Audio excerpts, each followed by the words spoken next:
श्री स्वामी समर्थ. हाय wish मंदिर. ते आम्ही आज चाललो देवदर्शनाला पण आणि लग्नाला पण. तर मी कुठे चालले तुम्हाला सांगते. तर आम्ही आता चाललो बीडला. पिल्धार देवस्थान आहे तिथं. मनमन स्वामीचं मंदिर आहे. तर आम्ही तिकडे जाणार आहे. तर एका निमित्तानंच होतं. तर लग्नामुळे आम्ही निघालो आणि मग चला म्हटलं तसं देवदर्शन पण होतं. तर त्यामुळे निघलोच. तर रात्री खूप उशीर झाला, 12 वाजले झोपायला. तर तुम्हाला तर माहिती, गावाला जायचं म्हटलं किती आवरावं लागतं. सगळं काही आवरणं त्यात माझ्या उन्हाळे कामं, खारवड्या पापड्या करून चालू, ही सगळी धावपळ. रात्री आवडलं, मेहंदीला लावणं, पार्लरमध्ये जाऊन येणं, आणि घरातलं सगळं काही आवडणं. असं करत करत रात्री 12 वाजले झोपायला आणि सकाळी 3 वाजता उठलो. खूप झोप येत होती. आणि गाडीत आम्ही सकाळी 6 वाजता, 3 वाजल्यापासून सगळं काही आवरलं. गाडीत अर्धा एक घंटा झोपले. मग नंतर म्हणाले तर माझा अवतार कसा झालाय. आणि त्यात आज ढगाळ वातावरण आहे, तर एवढी हवा सुटली ना, नुसते केस सोडायला लागले.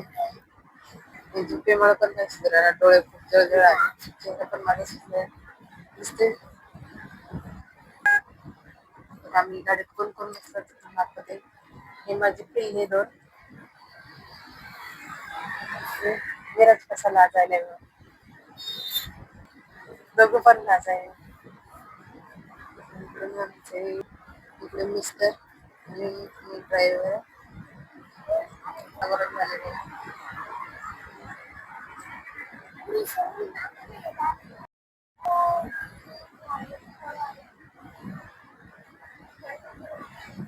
इकडून छान दिसत. असा डोंगराळ भाग आहे. तर हा आहे बीड रोड, कपिलधार.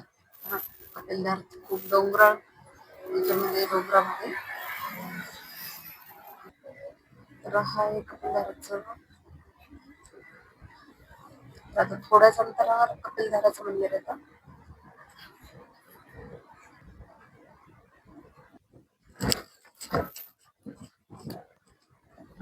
एक रस्ता आहे.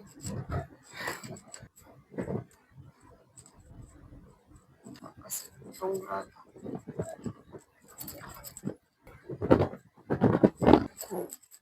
रस्ता खराब होतो.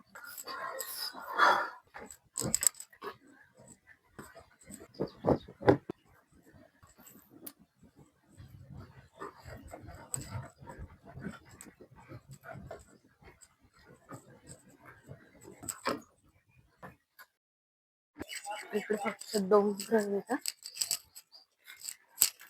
आणि इकडे दुकानाला लागलेले.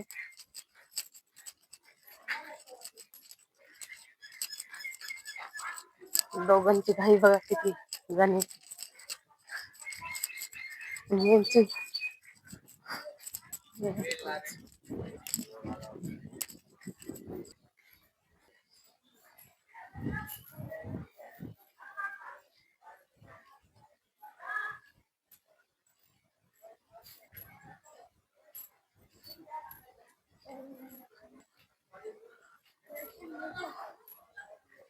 इथून जायचं का इकडून.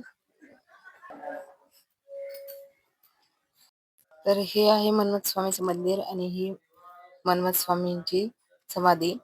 तर इथं आम्ही गेल्यानंतर आरती चालू होती, तर आम्ही आरतीसाठी थोडा वेळ बसलो, प्रसाद घेतला आणि मग बाहेर निघलो.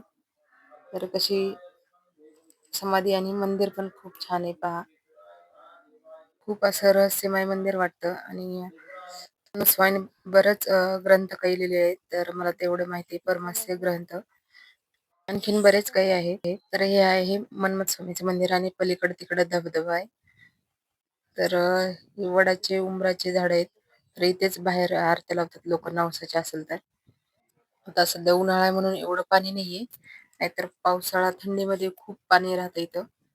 आणि असं म्हणतात की ही धार कुठून येते, तर काहीच पत्ता नाही. आणखीन खूप शोध लावला, पण त्याचं काही रहस्य कळलंच नाही.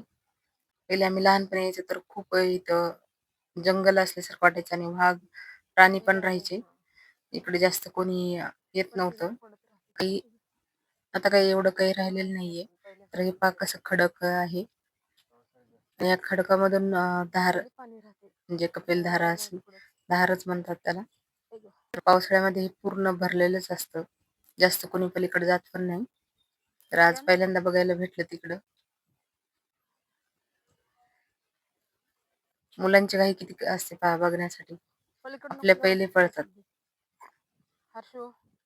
तर मला पण इथे येऊन खूप दिवस झाले. मी जेव्हा 5वीत होते तेव्हा आले होते. तर कमीत कमी 20-25 वर्ष, 20 वर्ष तर झालेच असेल येऊन.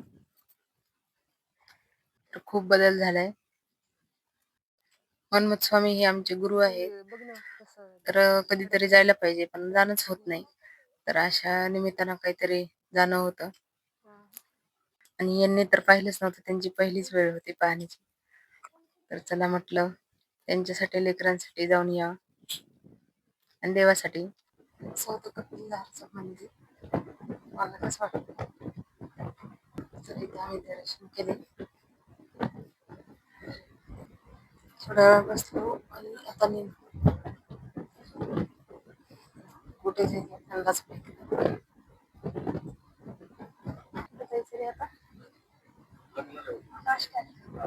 आता सगळ्यांना भूक लागली तर आता नाश्ता करत जायचं. मुलांना खूप भूक लागली.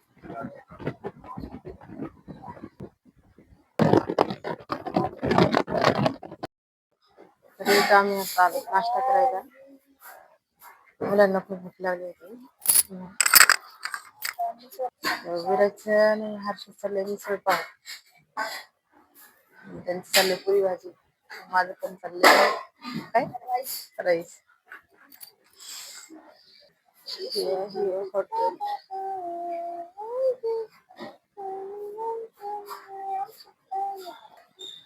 तोंड काऊन तिकडे करता रे तू.